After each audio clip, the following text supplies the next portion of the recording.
Lono, so no, gusto ko malaman nyo no, na marami sa atin ngayon no, ng mga bansa no, ng mga mayayaman at mga malalakas na mga bansa no, na ready talaga sila no, na makipag-agira sa iba pang bansa na mga mahihina or ano man yun yung kaya nilang pabagsakin. Tapos ito namang mga military nito, lalos lang tumatapang kasi nga may pinanindigan sila or kumbaga may sinasandalan sila na malakas na mga weapons or mga armas no na kaya nilang tatalunin ng isang bansa na ito. Ito namang mga presidente din no, na mabawat leader sa bawat bansa ay nagiging matapang din dahil nga sa dami ng kanyang mga sundalo at sa lakas ng kanyang puwersa sa kanyang bansa na ito. Pero gusto ko malaman nyo no, na ang isang leader o isang presidente o isang hari sa isang bansa magiging walang kakwenta-kwenta yan kung wala na siyang mga army. No? Wala siyang mga army o mga sundalo no, na kayang poprotekta sa kanya or sa kanyang bansa. No? Pagdating ng araw, lahat ng mga taong matatapang, pagdating ng araw, manghihina yan at manginginig. No? Pagdating ng araw, sa pagbabalik ng ating Panginoon, kahit gaano pa kalakas ng iyong bansa or kahit pa gaano kalakas ng iyong mga armas mo no, na kaya mong talunin ng isang bansa na ito, kahit pa yung pinakamalakas pa kaya mong talunin, darating yung araw na yung katapangan mo dahil nga sa marami kang mga sundalo, lalo na kung ikaw ay isang hari, dahil marami kang mga sundalo at malakas ang puwersa ng iyong bansa, pagdating ng araw, pagkamatay mo, haharap ka sa Panginoon na ikaw lamang ang mag-isa. Haharap ka sa Panginoon na ikaw lamang mag-isa, walang kahit isa na tutulong, walang mga armas mo, wala lahat. Kahit gaano pa kalakas ng iyong bansa, hindi yan tutulong sa iyo pagdating ng paghahatol sa harap ng ating Panginoon. No? Ito namang mga sundalo or mga military naman no, na sa mga bansa nila no, na laging na kumbaga tumataas din yung ano nila is yung pride nila or kumbaga nagiging lakas ng loob sila kasi tumatapang din sila kasi nga malakas yung bansa namin. Ganito kasi may sinasandalan sila ng mga ganito. Pagdating ng araw, isa-isa tayong mamamatay. Isa-isa tayo mawawala dito sa mundong ito. Lahat tayo walang matitira sa mundong ito. Sa mga batch na ito, ikaw yung pinakamatapang, ikaw yung pinakakuan. Marami kang napatay pagdating ng araw, naharap ka sa Panginoon. Wala ka nang mahihinga ng tulong pagdating ng araw. Luluhod ka pagdating ng araw at iiyak ka, hihingi ka ng tulong kung kanino ka hihingi ng tulong sa oras na ang paghahatol o paglilitis o paghahatol ay ibubuhos na sa iyo. Lalo na kung hahatulan ka na according sa iyong mga ginagawa dito sa mundong ito, lalo na pag ikaw ay nagtatapang-tapangan na kunwari matapang ka dahil nga sa mga sinandalan mo, hindi mo alam kung ano ang katotohanan patungkol sa iyo. Ikaw ay isang lupa lamang at darating ang araw, babalik ka sa lupa na iyong pinanggalingan. Hindi lamang ikaw, kundi lahat tayo babalik sa lupa na ating pinanggalingan dahil dito tayo nagmula, dito tayo babalik according sa utos ng ating Panginoon na sinasabi no na nagmula ka sa lupa o kinawa ka sa lupa at sa lupa ka babalik. Ganyan ang buhay dito sa mundong ito. Lagi nating tatandaan. Kaya yung mga tao no, na nagiging mataas na talaga sa kanilang sarili, tingin nila sa kanilang sarili na mataas na sila, darating yung araw na mababagsak ka pagdating ng araw na inaakala mo na mataas ka na at ikaw na yung pinakamayaman at pinakamalakas buong mundo sa lahat. Inaakala mo lang pagdating ng araw, malalaman mo na may mas malakas pa pala sa iyo na siyang magpapabagsak sa iyo, hindi lang sa kamatayan ng iyong katawan, kundi pati sa iyong kaluluwa, itatapon ka doon sa kaparusahan sa impyerno. Ganito ang mangyayari ang katotohanan pagdating ng araw pag hindi nyo intindihin na ang buhay natin dito sa mundong ito ay lumilipas lamang. Temporary lamang tayo dito sa mundong ito. Kung ikaw ay madadala dahil nga sa utos ng kasamaan ng iyong leader, ikaw ay mamamatay dahil sa utos ng kasamaan ng iyong leader. Pagdating ng araw, lagi nating tatandaan, we are temporary dito sa mundong ito. Kahit paano na inilagay ka sa Panginoon dyan sa bansa na yan na pinakamalakas, pagdating ng araw, yung mga armas ng yung mga bansa na yan na pinagmalaki mo talaga no, na sinasandalan mo na gusto mo katatakutan ka na kasi malakas yung bansa mo, pagdating ng araw para kang isang kahoy no, na nabubulok na madali lang madudurog pagdating ng araw. Tandaan mo yan no, parang ang isang tao na laging gumagawa ng mga kasamaan, siya yung siya yung naggawa sa kanyang sarili upang mabulok na katulad ng isang kahoy na pag ilagay mo sa apoy, madali lang nilalamon ng apoy. Ganyan ang mangyayari kung ang isang tao patuloy na nagmamataas sa kanyang sarili at napupuno ng kanyang pride. May katapusan ang lahat ng bagay dito sa mundong ito. Walang matitira sa atin pagdating ng araw dito. Kahit pag sabihin mo, ako yung pinakamatapang, tingnan mo, dito sa atin lang, compare natin. Maraming mga tao noon na ginawa ng mga pelikula ng mga matatapang talaga. Parang gusto nilang siga talaga sila sa mga bilangguan o sa kanilang mga lugar. Tapang, marami sila napatay, tapos ganito, pagkamatay nila, ano mangyayari sa kanila? They are being deceived by Satan.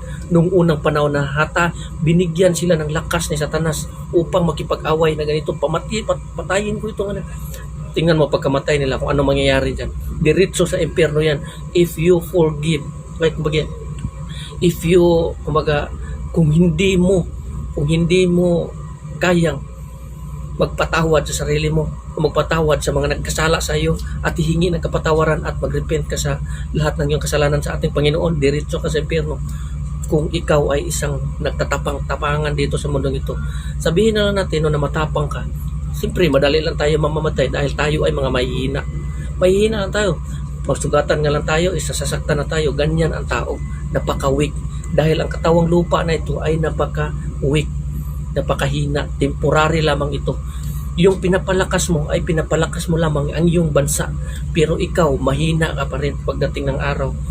Nililinlang kayo ni Satanas, lalo na itong mga scientist or mga matatalino talaga sa buong mundo ito na laging nakikreate ng mga bagay na mga mass destruction or mga lahat ng bagay na kayang wasakin ang buong mundo. According dito sa kasulatan, itong mga tao ito pagdating ng araw wawasakin ito ng Panginoon. Malalaglag ito pagdating ng araw according sa nakasulat dito sa utos mismo ng ating Panginoon or sa salita mismo ng ating Panginoon.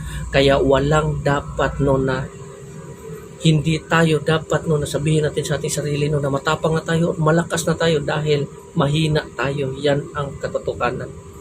May Diyos tayo na siyang hahatol sa atin pagdating ng araw. Malalaman mo kung ano ang diferensya ng isang tao matapang at sa mga taong nagpapakumbaba, sa mga taong binubuli at sa mga taong nambubuli, sa mga taong naglilingkod sa Panginoon at sa mga taong hindi naglilingkod sa Panginoon. Malalaman nyo ang tunay na kaibahan ng dalawang yan pagdating ng araw. Pinapalakas mo ngayon bansa mo, mahina ka naman. Pagdating ng araw, wala kang kinikilalang Diyos. Pagdating ng araw, malalaman mo kung sino ang Diyos na pinaglingkuran mo. Sa oras ang isang tao lalayo sa Panginoong Hesukristo, malalaman nyo kung kanino kayo patungo o saan kayo patungo o kanino kayo susinong sasagip sa inyo pag itatapon kayo o ipalayo kayo sa presensya ng Panginoon. Sasaluin kayo niyan ni Satanas. Paparusahan kayo dahil nga sinusunod nyo ang kautosan ni Satanas na gawin nyo ito. Kahit ang Panginoon nagsabi, huwag nyo itong gawin, pero gawin nyo. Yung sabi ng Satanas, gawin nyo ito, tapos ginagawa nyo yung utos ng kaaway o ni Satanas na gawin ito kahit na utos ng Panginoon, huwag itong gawin, ginagawa nyo pa rin. Malalaman nyo kung sino yung pinaglilingkuran nyo, si Satanas na kung hindi ang Panginoon. Dahil nga sa pagsuway nyo sa kautosan ng Panginoon, ilalayo kayo sa presensya ng Diyos at doon kayo ibabagsak or itatapon doon sa presensya ni Satanas. Doon kayo pahihirapan. Malalaman nyo lahat ng leader ng mga masasama noon. Saan na ngayon? Silang Hitler, silang Mao Zedong, silang sino pa ba yun? Nasaan na yun? Yung mga tao na yan, ng mga matatapang noon na nagsimula ng hira. Nasaan na yun? Nandun sa impyerno.